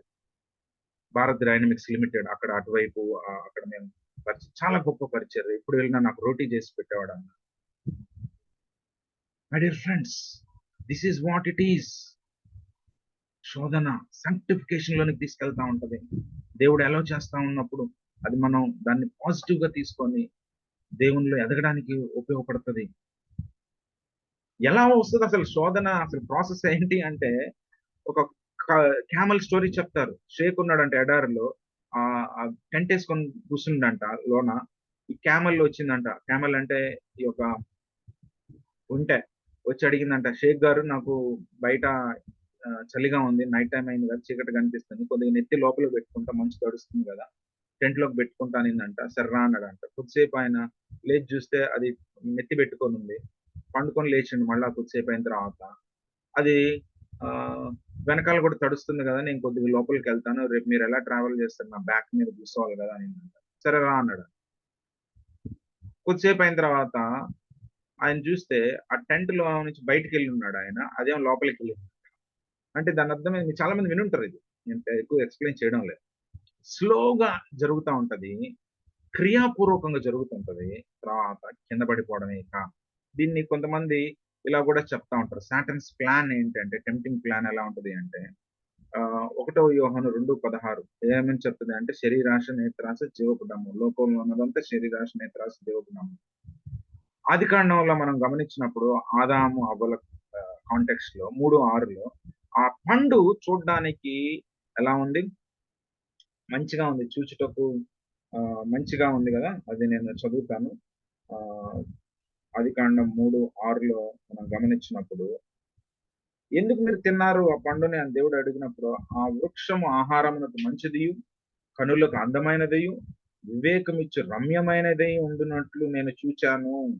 మంచిది, గుడ్, అందమైనది, ప్లీజింగ్ టు ఐ, వివేకం, గెయినింగ్ విజ్డమ్ అని చెప్పింది. చాలా అద్భుతమైనటువంటి ఫిలాసాఫికల్ ఆన్సర్ అండి అసలు. అవ్వగారు మామూలుగా తెలివి లేదు అది ఇది అని అంటారు కానీ, అసలు ఎంత ఫిలాసఫీ చెప్పింది చూడు అసలు ఎంత బాగా చెప్పింది. జీసస్ యేసు ప్రభు సాతాను శోధిస్తుండు. మత్తయి సువార్త 4:1-11 ఉపవాసం ఉన్నావు అయ్యా నువ్వు ఇన్నిన్ని కష్టాలు పడుతున్నావు. ఎందుకొచ్చిన గోల చెప్పు నీకిది. ఈ రాళ్ళని రొట్టెలుగా చేసుకో గదా! అంటే యేసు ప్రభు చెప్తాడు. మనుష్యుడు రొట్టె వలన కాదు గాని దేవుడి నోట నుండి వచ్చే మాట వలన జీవిస్తాడని మత్తయి ద్వితీయోపదేశ కాండం 8వ అధ్యాయం 2, 3 వచనాల్లో అది చెప్తాడు యేసు ప్రభు. మళ్ళా సాతానుడు చెప్తాడు. ఇదిగో నువ్వు నాకు ఆహ్, ఆ మొక్కామనుకో, ఇదిగో ఈ లోకం అంతా మహిమంతా నీకు, ఇదిగో నీకే అని చెప్పేసేసి చెప్తా ఉంటాడు. లేదు లేదు, ఆ నీ దేవునికే మొక్కాలని యేసు ప్రభు ఆ మాటలు చెప్తా ఉంటాడు. తర్వాత నువ్వు నాకు మొక్కితే ఇక్కడ నుంచి నువ్వు దూకు. నెక్స్ట్ దూకితే ఈ యొక్క పర్వత శిఖరం మీద నుంచి, దేవాలయ శిఖరం మీద నుంచి దూకితే దేవదూతలు వచ్చి పట్టుకుంటారు కదా నిన్ను, నువ్వు దేవుని కుమారుడు అయితే నిరూపించుకో నువ్వు అని అంటాడు. ఈ టేబుల్ గమనించండి. అవ్వ ఆదాముల దగ్గర, యేసు ప్రభు దగ్గర మొత్తం ఒకటే లైన్ వెళ్తుంటది. లస్ట్ ఆఫ్ ఫ్లెష్, శరీరం చూడ్డానికి బాగుందని సాతాండేమో ఆహారం ఇదిగో తినన్నాడు. లస్ట్ ఆఫ్ ఐస్, శరీరాశ, నేత్రాశ, ఇది చూడ్డానికి బాగుందని ఆ అవ్వ అంటున్నారు. ఇక్కడ సాతాండేమో ఇదిగో చూసుకో గ్లోరీ, లోక మహిమలన్నీ చూసుకో నువ్వు అని యేసు ప్రభుతో చెప్తున్నాడు. ప్రైడ్ ఆఫ్ లైఫ్ అంటే జీవపు డంబం, గొప్పలు, దప్పాలు. అవ్వ ఏం చెప్తుందంటే గెయినింగ్ విజ్డమ్, జ్ఞానం సంపాదించుకోవచ్చు, గొప్పగా అవ్వచ్చు అని అంటే, ఇక్కడ నిన్ను నువ్వు ప్రూవ్ చేసుకో, నువ్వు గొప్పోడివైతే అని సాతాండు. చూడండి, ఈ టేబుల్ ఎక్సలెంట్ గా వర్క్ చేస్తుంది. దాదాపు 12 ఏళ్ళు 15 ఏళ్ల క్రితం అనుకుంటాను నేను. 15 ఏళ్ళు ఆల్మోస్ట్ అవుతుంది. నేను దేవుని నమ్ముకున్న తర్వాత 2-3 ఏళ్లకి నాకు ఈ విషయాలు తెలిసినాయి. చాలా ఉపయోగపడుతుంది టేబుల్. మీకు కానీ మీరు ఒకవేళ యంగ్ పీపుల్ మధ్య మినిస్ట్రీ చేస్తున్నారు. The dilemma of Christian youth, నేను ఫినిష్ చేయడానికి ట్రై చేస్తున్నాను. డిలేమా అంటే కన్ఫ్యూజన్ ఏంటో తెలుసా? సాతాండు కారణం అవ్వచ్చు యంగ్ పీపుల్ శోధనలకు గురిగాడానికి, ఎస్పెషల్లీ క్రిస్టియన్ యూత్. కానీ ఆ యంగ్ పీపుల్ కి చెడ్డ మాదిరిని తీసుకొచ్చిన మనమే యంగ్ పీపుల్ నాశనం అవ్వడానికి కారణము. డిలేమా, వాళ్ళు చాలా కన్ఫ్యూజన్ లో ఉన్నారు యంగ్ పీపుల్. వీళ్ళు ఒకటి చెప్తున్నారు, ఒకటి చేస్తారు. గమనించండి, మీ సహవాసంలో ఐక్యత గురించి చెప్తారు. ఐక్యత ఉందా? మీ సహవాసంలో పవిత్రత గురించి మాట్లాడుతూ ఉంటారు. మీ సహవాసం అని నా ఉద్దేశం క్రైస్తవ సహవాసం అని, మీరనే కాదు, నా గురించి కూడా చెప్పుకుంటున్నాను. ఐక్యత గురించి మాట్లాడతాను లేదుగా. వాళ్ళు ఏమనుకుంటారు, వీళ్ళంతా తెచ్చోళ్ళరా, చెప్పే జేరీళ్ళు అని చెప్పేసి మనం కూడా ఇష్టం వచ్చినట్టు జీవించవచ్చు అనుకో. పవిత్రత గురించి మాట్లాడతాం, మన జీవితంలోనే లేదు. పేరు ప్రఖ్యాతులు కదా. ఒకసారి ఒక ఆయనకి పేరు ముందు ఇది రాయలేదన్నారు. ఏం రాయాలంటే రెవరెండ్ రాయాలన్నారు. సరే రాసి, ఆయన ఇంకా ఒప్పుకోవడం ఏంటంటే ది రెవరెండ్ రాయాలని. ది అంటే ఏంది? Definite article the. ఈ మాటలు మీకు ఇబ్బంది కలిగిస్తున్నాను, క్షమించండి. ది అంటే definite. The book, the pen, the husband అంటే ఒకడే అని అర్థం. ది ఎవడురా భయ్? ది రెవరెండ్ అంటే ఎవరు? దేవుడు. ఎంత దౌర్భాగ్యం ఇది! ఆ వ్యక్తి ద్వారా మెంటర్ చేయబడినటువంటి డిసైపుల్స్ ఇంకెంత బాగుంటారో ఆలోచించి. క్రైస్తవ సంఘంలో, క్రైస్తవ సహవాసాల్లో, పరిచర్యలో ఈరోజు ఎందుకు ఇన్ని దౌర్భాగ్యాలు, భయంకరమైన విషయాలు జరుగుతున్న, ఇన్ని శోధనలు సాతాను కలిగిస్తున్నాడని నువ్వు సాతాను మీద చెప్తున్నావు. నేను మనమే సర్వనాశనానికి కారకులంగా ఉంటాం. The dilemma of Christian youth ఏంటంటే వీళ్ళు ఒకటి చెప్తున్నారు, ఒకటి చేస్తుంటారు. వెంటనే శోధన వచ్చిందని తప్పమండి పడిపోతున్నారు. ఎందుకంటే మనకున్నారుగా మాదిరి. నాకుండేవాళ్ళు ఒకరు బిలీవర్, ఆయన ఇంజనీరింగ్ చదువుతున్నప్పుడు ఏం చేశారంటే గేట్ ఎగ్జామ్ క్వాలిఫై అంటే డిస్క్ అన్నాడు. డిస్క్ అంటే డిస్క్వాలిఫై. ఓహో, నేను కూడా చేయొచ్చేమో, నాకు ఇంట్రెస్టే లేదు, అలా చేయొచ్చు. డ్రాప్ పెట్టాను. డ్రాప్ అంటే ఎగ్జామ్ రాయకుండా, ఓహో నేను కూడా చేయొచ్చేమో. నా ముందు నడిచినాడు అట్టున్నాడు, నేను ఈజీగా పడిపోయాను. క్రిమినట్ ద్వారాలరా యంగ్ పీపుల్ మినిస్ట్రీలో వాళ్ళని కన్ఫ్యూజన్ గురి చేసేది ఎవరో తెలుసు? మనమే. ప్రేమ గురించి చెప్తాం, మనలో ప్రేమ లేదు. క్షమాపణ గురించి చెప్తాం, మనం క్షమించాం. తగ్గింపు గురించి మాట్లాడతాం, ప్రసంగాలు మనం చేసుకోము, మనం తగ్గించుకోము. ఐక్యత గురించి చెప్తాము, మనలో ఐక్యత లేదు. వాడికి తెలుస్తా ఉంటది, అమ్మాయికి తెలుస్తా ఉంటది, వీళ్ళకే పడదా అని చెప్పేసి. అలా శోధన, చిన్నపాటి శోధనలు కూడా ఊరక పడిపోతారు. కులాలు, పట్టణాలు, పేరు ప్రఖ్యాతులు, గొప్పలు ఇవన్నీ చూస్తున్నటువంటి ఈ యొక్క యంగ్ జనరేషన్ నీ నుంచి నా నుంచి ఏం నేర్చుకుంటది? చిన్నపాటి శోధన. రే ఏమాత్రం ఉండలేవా నువ్వు దేవునిలో? చిన్నదానికి పడిపోతావు. నువ్వేం ఉన్నావా? నువ్వే కదా మోడల్. నువ్వు నేనే కదా వాళ్ళకి మాదిరి, వాళ్ళని ఖరాబ్ చేయడానికి, పాడు చేయడానికి. చిన్న వాటిల్లో పడిపోతున్నారు యంగ్ పీపుల్. అసలు ఈ జనరేషన్ అంతా పాడైపోయిందండి. నువ్వేగా పాడు చేసింది. మంచోళ్ళ మాట్లాడతావా? 3 స్టేజెస్ లో ఉంటది. Thought level, action level, thought level, habit. పాపము ఈ యొక్క శోధన 3 స్టేజెస్‌లో దావీదు ఎగ్జాంపుల్ తీసుకుంటే 3 స్టేజెస్ థాట్ లెవెల్ ఆలోచనలో ఉంటది. తర్వాత అది కార్యంలోనికి వెళ్ళడానికి ప్రయత్నం చేస్తది. ఆ తర్వాత అది అలవాటుగా ఉంటది. తెలుగులో చెప్పాలంటే ఆలోచనలో మొదలవుతది. ఆచరణలోనికి వెళతది. అలవాటుగా మారిపోతది. ఆలోచన, ఆచరణ, అలవాటు. ఉదాహరణకి దావీదు జీవితంలో మనం చూస్తాం. ఆలోచన, ఆచరణ, అలవాటు. ప్రియమైనటువంటి వారలారా, మనం యూత్ మినిస్ట్రీలో మనం వర్క్ చేసేటప్పుడు ఆలోచన లెవెల్ ఎలా ఉండాలి? అందుకే మనకి ప్రాక్టికల్ టిప్స్ ఉన్నాయి. దావీదు ఎలా వాడిని చంపేసిండు ఊరియా అని. తను ఎవరినైతే ఇంటికి తెచ్చుకున్నాడో ఆ అమ్మాయి వాళ్ళ హస్బెండ్ ని చంపేసాడు. తర్వాత నాతాన్ ప్రవక్త వచ్చి ఆయన్ని గద్దిస్తాడు. అది వేరే స్టోరీ అయితే. నేను ఇక్కడ చెప్తున్నా కొన్ని విషయాలు. ఆలోచన, అందుకే దావీదు చెప్తాడు కదా, నీ వాక్యం నా హృదయంలో ఉంచుకున్నాను. ఎంతమంది క్వైట్ టైం చేసుకునే అలవాటు ఉంది? బైబిల్ స్టడీ చేసుకుని పంటతి వాక్యాలు నేర్చుకో. Types of temptations young people కూడా స్టూడెంట్ ఏజ్ లో మాటలు, looks, slow looks, love affairs, family relations, wrong thoughts, wrong literature, bad friendship, desire and dress. కొంతమందికి బట్టల మీద వ్యామోహం, తీవ్రమైన వ్యామోహం. కొత్త బట్టలు, ఈ వ్యక్తి ఈ మీటింగ్ కి పలానా డ్రెస్ లో వస్తుందని ఎక్స్పెక్టేషన్ ప్రజల్లో ఉంటది. అది నేను నెరవేర్చాలి. ఇది ఒక శోధన. నాకు తెలుసు ఎలాంటి వాడు. నాకు చెప్తుంటారు పిచ్చి పిచ్చి బట్టలు వేసుకున్నాను. నాకు వద్దురా బాబు ఈ దరిద్రం, నాకు ఎందుకు అని అనుకుంటాను. నేను ఈ డ్రెస్ లో వెళతాననే ఎక్స్పెక్టేషన్ ఈ మీటింగ్ లో కొంతమందికి ఉంది. అది నేను రీచ్ కావాలా. ఎంత దౌర్భాగ్యం, ఎంత దౌర్భాగ్యం. పేరు పేరు పేరు పేరు కోసం, పొజిషన్, గ్రూపిజం, ఐడెంటిటీ క్రైసిస్, గుర్తింపు లేని తనంతో బాధపడుతూ పేరు కోసం గ్రూపులు కట్టడానికి కులాలతోటో లేకపోతే ఇంకో దానితోటో వర్గాలతో ఆంధ్ర తెలంగాణ ఒక గ్రూప్, లేకపోతే ఆంధ్రాలోనే రాయలసీమ మీద ఒక గ్రూప్, ఇట్లా ఎక్కడికి వెళ్తే అక్కడ మనం గ్రూపులు చేసుకోవచ్చు. శోధనలు అనమాట ఇవన్నీ కూడా వీక్నెసెస్ ని బేస్ చేసుకొని మనకు వచ్చి లోన్లీనెస్. మీడియా అనేది చాలా భయంకరమైనటువంటి శోధన. అందుకే capital letters YouTube, Instagram, Facebook, movie sites, లేకపోతే పోర్నోగ్రఫీయో, లేకపోతే ఇక రకరకాల నీకే తెలుసు ఎక్కువ నాకంటే. నేను పెద్ద వాడను. నేను బీటీ క్యాంప్కి వెళ్ళాను, క్యాలికట్ ఎన్ఐటి కేరళ వెళ్ళినప్పుడు ఫస్ట్ టైం ఇన్స్టాగ్రామ్ డౌన్లోడ్ చేసుకున్నాను. నాకు పెద్ద ఇంట్రెస్ట్ లేదు, ఫోన్ లో మెమరీ కూడా లేదు. వాళ్ళన్ని ఫొటోస్ పంపించి ఇన్స్టాగ్రామ్ అంటే ఇన్స్టాగ్రామ్ వాళ్ళు మీకే తెలుసు యంగ్ పీపుల్ మధ్య పరిచయం చేస్తారు. ఇన్స్టాగ్రామ్, ఫేస్బుక్, రకరకాలు. దాంట్లోకి వెళ్తే బయటకు రాగలరా? ఒకసారి ట్రై చేశాను నేను. ఫేస్బుక్ లోకి వెళ్తే నాకు తెలుసుకొని బయటకు రావడానికి అరగంట పట్టింది నాకు. అంటే నేను తెలియకోకుండా కూర్చుంటే ఇంక వెళ్ళిపోవడమే కాదు, ఎక్కువ నిద్రపోవడం. కొంతమంది యంగ్ పీపుల్ ఎక్కువ నిద్రపోతుంటారు, బుద్ధి లేకుండా నిద్రపోతారు. ఉద్యోగాలు చేసుకోరు, ఏం చేసుకోరు, నిద్రే నిద్ర. తిండి, ఊరక తినుడే తినుడు. ఇదిని ఇది కూడా శోధనే, నిద్ర శోధన.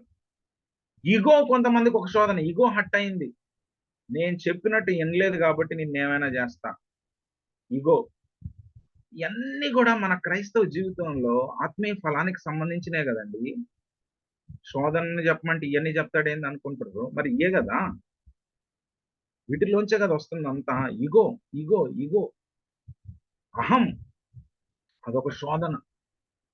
అందరికి ఉంటుంది అహం, నాకు కూడా ఉంది. నేనే మంచోడిని ఏం కాదు. దాన్ని నేను చంపుకోవడానికి ప్రయత్నం చేస్తా, సావలా. దేవుడే అలో చేశాడు కొన్ని ప్రశ్నలు, పరిస్థితులు చంపుతా ఉంటాడు మనలాగా అహాన్ని. మనం సావడానికి ప్రయత్నం చేయాలి. మనం కూడా ప్రయత్నం చేస్తాం, దేవుడు అలో చేస్తుంటాడు. కొన్నిసార్లు మనుషులు ఉంటారు నీ అహాన్ని చంపడానికి, అలో చేస్తాడు దేవుడు, అంగీకరించు కదా. కాబట్టి రకరకాల శోధనలు యంగ్ పీపుల్ కనిపిస్తా ఉంటాయి. యంగ్ పీపుల్ అనే కాదు, మనకు కూడా ఉన్నాయి, పెద్దోళ్ళకి ఉన్నాయి, అందరికి. ఫైనల్ గా ఎలా మనం శోధనలు అధిగమించాలి అంటే, is it possible to overcome temptation? శోధనని మనం ఓవర్కమ్ చేయడానికి, అధిగమించడానికి అవకాశం ఉందా? ఏదైనా మార్గం ఉందా తప్పించుకోవడానికి? దేవుడు సహాయం చేయగలుగుతాడా? అన్ని శోధనలు ఒకేసారి వస్తే ఏంది నా పరిస్థితి? ఈ బొమ్మలు ఎందుకు పెట్టినానంటే, దేవుడు సృష్టిని సృష్టించి డీయిజం అనుకుంటారు దీన్ని మనం. డీయిజం ఫిలాసఫీలో దేవుడు సృష్టిని సృష్టించి వెళ్ళి కూర్చుంటాడు, రెస్ట్ తీసుకుంటాడు. శోధన సృష్టితో పని లేదనమాట, ఆయన పని ఆయన చేసుకుంటూ ఉంటాడు, సృష్టిని సృష్టించి. అదొక ఫిలాసఫీ. మరి దాంట్లో ఆ దేవుడు పోయి ఆడ కూర్చొని రెస్ట్ తీసుకుంటాడు, నా పరిస్థితి ఏంది అనే వాతావరణం ఉంటుంది చాలా మంది. ఇలా ఉంటాడా దేవుడు? అలా చేస్తాడా? నన్ను వదిలేస్తాడా? నా పరిస్థితి ఏంది? బయటికి రావడానికి మార్గం ఉందా? 1 కొరింథీ 10:13 సాధారణంగా మనుషులకు కలుగు శోధన తప్ప మరి ఏది మీకు సంభవించలేదు. దేవుడు నమ్మదగిన వాడు. మీరు సహింపగలిగినంత కంటే ఎక్కువగా ఆయన మిమ్మల్ని శోధింపబడింది. అంతేకాదు సహింపగలుగుట ఆయన శోధనతో కూడా తప్పించుకునే మార్గం కలుగు చేయండి. దీన్ని మనం ఎక్స్పౌండ్ చేస్తే, విడగొడితే కామన్ టు మ్యాన్ అందరికీ సహజమే అది. నీకొక్కడికే కాదు. అందరికీ సహజమే. God is faithful. చూసారా ఎంత గొప్ప నిరీక్షణ? నిన్ను పూర్తిగా నశింపజేయబడ్డానికి, నాశనంలోనికి వెళ్ళిపోవడానికి దేవుడు ఎలో చేయడు. సాతానుడు నిన్ను చెరపట్టి నాశనం చేస్తుంటే పేతురుతో చెప్తాడు యేసు ప్రభు, సాతాను సీమోను సీమోను సాతాను నిన్ను అడుగుతా ఉన్నాడు, నిన్ను నిన్ను బద్నాం చేద్దామని అడుగుతున్నాడు పీటర్. అంత లేదు బలవాడివి నువ్వు, అది ఇది అంటే, లేదు లేదు పీటర్, నేను వేడుకున్నాను దేవుని కుమారుణ్ణి, సజీవుడు అయిన దేవుని కుమారుడు అయిన క్రీస్తు శివను బర్రె అన్నాను, ధన్యుడు అని యేసుప్రభు చెప్పినవాడు. నాకు తెలవదు ఆయన ఎవరో అని చెప్తే, యేసుప్రభు ఏమన్నా, నిన్ను వేడుకుంటున్నాను, నేను నీ గురించి వేడుకుంటున్నాను, సాతానుడు నిన్ను చెరపడదామని చూస్తున్నాడు. దేవుడు ఊరుకుంటాడు అనుకుంటుండ్రా? ప్రియమైనటువంటి వారలారా, యంగ్ పీపుల్, నువ్వు పడిపోవడం దేవుడు ఇష్టపడతాడు అనుకుంటున్నావా? God is faithful my dear friend. He doesn't want you to fall down. ఆయన నీకు సహాయం చేయడానికి ఇష్టపడతా ఉన్నాడు. అందరికీ కామన్ ఇది, నీకొక్కడికి అనుకోవద్దు. ఈ శోధన నీకొక్కడికి వచ్చింది అనుకో, అందరికీ కామన్ గా నీకొకటి వస్తుంది, నాకొకటి వస్తుంది. నాకు ఇప్పటికీ ఉంది. ఈ రోజు ఒక నిర్ణయం చేయాలి నేను కూర్చొని, అదొక పెద్ద భారం నాకుంది. నీకు ఇంకోటి ఉంటది. God is faithful. దేవుడు నమ్మకస్తుడు. గొప్ప నిరీక్షణ కదా. Not beyond what you can bear. మీరు సహింపగలిగిన దానికంటే ఎక్కువగా ఆయన మిమ్మల్ని శోధించిన లిమిటెడ్ బౌండరీ ఒకటి ఉంటది. యోబు కంటే గొప్పవాళ్ళమా మనం? 4 వైపుల నుంచి వచ్చింది ఆయనకి శోధన, పరీక్ష. యోబు కంటే గొప్పవాళ్ళం అది కదా. అది చచ్చిపోతారు. యోబు పుస్తకం చదివితే, ఒకటి దేవుణ్ణైనా నమ్ముకోవాలా, లేకపోతే ఒక రకంగా ఎట్లా అంటే ఇక చచ్చిపోనని చచ్చిపోవాలి. ఎందుకంటే అన్ని శోధనలు అయి మనిషి తట్టుకోలేడు. A way out already prepared, a way, సహింపగల ఆయన శోధనతో తప్పించుకొని మార్గము కలుగు చేయును. There is always a way out. ప్రియమైనటువంటి young people, do not mess up your life. నీ జీవితాన్ని పాడు చేసుకోవద్దు. నా జీవితం ఇంతే, నేను ఉపయోగం లేదనుకోను. ఈ వచనాన్ని ధ్యానం చేయండి ప్రియమైనటువంటి వారులారా. కామన్ టు మ్యాన్, అందరికి సాధారణముగా దేవుడు నమ్మతగిన వాడు. నిన్ను అప్పచెప్పుడు సాతాన్ని. సహింపగలిగిన దానికంటే ఎక్కువగా శోధించడు. తప్పించుకున్న మార్గము కలుగు చేయను. ఎన్ని మాటలు ఉంటాయి చూడండి. Practical approaches. యోసేపులకు పరిగెత్తండి, డిబేట్ చేయొద్దు, డిస్కషన్ చేయొద్దు. అంత పరిశుద్ధులేమేం కాదు మనం. నేను ఇంకా చాలా పవిత్రుడిని, నేను నిగ్రహం గలవాడిని, అంత డైలాగులు పోతుంది మనం అక్కడ. కూర్చుంటే ఇక అంతే, కథమే అయిపోతుంది మన పరిస్థితి. అపహాసుల మార్గం నిలవకూడదు, పాపులు దుష్టులు ఆలోచించుకున్నాడు. పాపుల మార్గం నిలవక అపహాసులు కూర్చుండదు. నేను వాక్యం తెలుసు, నేను మస్తు చెప్తా, అంత సీన్ లేదాడ అసలు మనకి. దేవుడు చెప్తాడు, వెళ్ళిపో. పౌలే తిమోతికి చెప్తాను, పారిపో బాబు, నువ్వు పాస్టర్ అయి ఉండొచ్చు, నువ్వు పెద్ద ప్రసంగికుడు అయి ఉండొచ్చు, నువ్వు పారిపో అన్న నుంచి తిమోతికి చెప్తా ఉంటాడు కదా. డిబేట్ చేయొద్దు. దేవుని వాక్యాన్ని ధ్యానం చేసి ఆ ధ్యానపూరితమైన మాటల్ని ప్రయోగించాలా. యేసుప్రభు కూడా అదే చేసిండు కదా, మత్తయి సువార్త 4వ అధ్యాయం. అందుకే దావీదు కూడా అంటాడు, నేను నా హృదయంలో నేను పాపం చేయకుండా ఉండేట్లుగా నా హృదయంలో నీ వాక్యం ఉంచుకున్నాను అంటాడు. దేవుని మాటలు. ప్రే బట్ నాట్ స్లీప్. ఫాస్టింగ్ ఉండండి యంగ్ పీపుల్. ఒకవేళ మాటలు ఏంటంటే, నీ ఆత్మను పోగొట్టుకొని అపవిత్రపరచబడ కంటే నువ్వు ఉపవాసం ఉండు. 2 రోజులుండు, 3 రోజులుండు, 4 రోజులుండు. ఇంకా ఒక మాట చెప్పాలంటే, ఇది కొంచెం విపరీతంగా అనిపిస్తుందేమో. అట్లా ఫాస్టింగ్ ఉండి చచ్చిపోయినా ఒక అర్థం ఉంటుందేమో కదా. కొద్దిగా విడ్డూరం అనిపిస్తుందేమో. ఒకవేళ నువ్వు చచ్చిపోతే, నేను చచ్చిపోతే పవిత్రంగానే చచ్చిపోతాం కదా. Be in fellowship. చచ్చిపోమని కాదు నా ఉద్దేశం, కొద్దిగా అంత దూరం తీసుకెళ్తున్నాను. నువ్వు వీక్ అయిపోయినా పర్లేదు, కానీ your spirit will be strong కదా. Pray but not sleep. Use fasting. ఉపవాసం ఉండండి యంగ్ పీపుల్, ఉండండి. ఉపవాసం అంటే తినకుండా ఉండడం కాదు, అది కాదు. టైం తీసుకోవడం, టైం మొబైల్ చూడకుండా ఉండడం ఉపవాసం. మొబైల్ లేకుండా ఉండడం ఉపవాసం. ల్యాప్‌టాప్‌లు యేసుకొని ఫేస్‌బుక్, ట్విట్టర్ ఇయి యేసుకోకుండా సినిమాలు చూడకుండా అది ఉపవాసం అంటే. ఉపవాసం తినకుండా ఉండడం గాదు. పూర్వకాలంలో తినకుండా ఉండడం ఎందుకంటే, అదొక పెద్ద సెటప్. గ్యాస్ సిలిండర్‌లు లేవు గదా! పొయ్యిలు కట్టెలు, కట్టెలు కొట్టాలా, పొయ్యిలో పెట్టాలా, దాన్ని పొగ్గొట్టంతో ఊదాలా, ఇక కుటుంబాన్నంతటికి కట్ జేయాలా, క్లీనింగ్ ఒక 2, 3 గంటల పనదసలు. ఆ తర్వాత తినడం ఒక గంట పని. ఇదంతా ఒక రోజు, ఒక పూట పోతది. ఇదంతా ఎందుకని తిండి బంద్ జేశారనుకో, ఆ 6 గంటలు మనకు కలిసొస్తది. అదనమాట ఉపవాసం అర్థం. అంతేగాని తినకుండా ఉండడం గాదు. నీకు టైం ఉన్నప్పుడు ఫాస్టింగ్ ఉండు. నైట్ మంచి టైం. 10 టు మార్నింగ్ 3 ఆ టైంలో వాక్యం చదువుకో, ప్రార్థన చేసుకో. నీ స్పిరిట్‌ని దేవునికి అప్పజెప్పు. ప్రభువా! నేను వీక్‌గా ఉన్నానిక్కడ. నన్ను నన్ను బాగు చేయి. నాకు శోధనలు సహించడానికి నాకు శక్తిని దయచేయి ప్రభువా! నా ఆత్మను బలపరచు అని ప్రార్థన చేయొచ్చు. సహవాసంలో ఉండడానికి ప్రయత్నం చేయండి. బైబిల్ స్టడీస్‌లో కార్పొరేట్ కాదైతే quiet time personal Bible study వ్యక్తిగతమైనది. పర్సనల్ బైబిల్ స్టడీ విద్యార్థులకు నేర్పించాలి. స్టూడెంట్స్‌కి నేర్పించాలి. క్వైట్ టైమ్ ఉదయాన్నే లేచి క్వైట్ టైమ్ చేసుకోవడం, దేవుని వాక్యం చదువుకోవడం అనేది మనం నేర్పిస్తున్నప్పుడు, అది వాళ్ళు చేస్తున్నప్పుడు వాళ్ళ జీవితంలో దేవుడు మాట్లాడుతా ఉంటాడు. కార్పొరేట్ ప్రేయర్ అండ్ వర్షిప్ చర్చ్‌కెళ్ళడం ముఖ్యం. మీటింగులకెళ్ళడం కాదు. చర్చికెళ్ళాలి. చర్చిలో భాగస్తులుగా ఉండాలా. అందరితో దేవుణ్ణి ఆరాధించాలా. ప్రార్థనా సమావేశాల్లో పాల్గొంటున్నప్పుడు. ఫైనల్‌గా ఒక important thing. Christian friend and mentor ఉండాల. నాకుండేవాళ్ళు. ఒక మెంటర్ ఫ్యామిలీ. ఉండేవాళ్ళంటే ఇప్పుడు లేరని కాదు ఉన్నారు. క్రిస్టియన్ ఫ్రెండ్ ఓపెన్‌గా నువ్వు అమ్మాయి అయితే అమ్మాయి, అబ్బాయి అయితే అబ్బాయి నువ్వు చెప్పుకోవాలా. నేను ఇలాంటి పరిస్థితుల్లో ఉన్నాను. కాన్ఫిడెన్షియాలిటీ. ఒక మెంటర్ నీకంటే వయసులో పెద్దోళ్ళు, ఒక 5 ఏళ్ళు, 10 ఏళ్ళు పెద్దవాళ్ళు కుటుంబాన్ని ఏర్పాటు చేసుకో. నా జీవితం ఇలా ఉంటుందని వాళ్ళ దగ్గరికెళ్ళి నువ్వు చెప్పుకోవాలా. ఈ మాటలు వింటున్నటువంటి లీడర్స్ ఎవరైతే ఉన్నారో, అలా మీరున్నారా? అలా మనం ఉన్నామా? ఎవరైనా వచ్చి చెప్తే దాన్ని మనం అసలు మనసులో పెట్టుకుంటామా? టామ్ టామ్ చేస్తాం గదా! లేకపోతే ఛీ! ఇట్లాంటోళ్ళా మీరు? నేనింకా మంచోడనుకున్నానే, మంచిదాని అనుకున్నా. నా మెంటర్స్ అలా చేయలేదు. నేనొక విషయం చెప్పినప్పుడు షాకయ్యారు ఫస్టు. తర్వాత వాళ్ళు సరే, సరే నేను మీకు హెల్ప్ చేస్తాం. ఈ విషయంలో నుంచి బయటికి మనం రాడానికి ప్రయత్నం చేద్దాం. నాకు హెల్ప్ చేశారు నా మెంటర్స్. ప్రియమైనటువంటి వాళ్ళారా, ఈ temptations, youth and temptations topic నేను ముగిస్తా ఉన్నాను. ఉపవాసం ఉండి ప్రార్థన చేస్తూ, దేవునితో కనిపెడతాను. నీ ఆత్మ పరిశుద్ధపరచబడతా ఉంటది. అలా నువ్వు అధిగమిస్తావు. సహవాసంలో ఉంటావు. వాక్య ధ్యానం ద్వారా. తర్వాత క్రైస్తవ స్నేహితుడు, క్రైస్తవ క్రిస్టియన్ మెంటర్ నీ జీవితంలో ఉండడం ద్వారా నీ జీవితానికి ఒక అకౌంటబిలిటీ ఉంటది. ఒకళ్ళు రాంగ్‌గా వెళ్తుంటే వాళ్ళు నీకు చెప్తారు. అది ఇది అని చెప్పేసి. యూత్ అండ్ టెంప్టేషన్స్ జనరల్‌గా బయట లోకంలో ఉన్నోళ్ళకి అది పెద్ద వర్తించదు గానీ, క్రిస్టియన్ యూత్‌కి ఇది వర్తిస్తది ఈ టాపిక్ ఎక్కువగా. క్రిస్టియన్ లీడర్స్‌కి వర్తిస్తది. కాబట్టి ఈ మాటలు నేను ముగిస్తూ ఉన్నాను. శోధనలు గురించి మనం డిస్కస్ చేసాం. డెఫినిషను ఇవన్నీ తెరాజో అనే మాటకు అర్థం ఏంటో చూసాము. తర్వాత ఎవరికొస్తాయి, ఎప్పుడు, ఎలా, ఎందుకు, ఆ! టెస్ట్‌కి టెంప్టేషన్‌కి డిఫరెన్స్ ఏంటి అన్నీ చూస్తా వచ్చాను. నేను మీకు ఈ పీపీటీ కూడా షేర్ చేస్తాను. దేవుడి మాటలు దీవించును గాక. చిన్న ప్రార్థన చేస్తాను. ప్రేమగల మా ప్రియ పరలోకపు తండ్రి, మీ యొక్క పరిశుద్ధ నామానికి వందనాలు తెలియజేస్తున్నాం. మేము శోధనల గురించి, యంగ్ పీపుల్ గురించి ఆలోచన చేస్తే, మా జీవితాలే చాలా భయంకరమైన కంపులో ఉన్నాయని అర్థమవుతా ఉంది.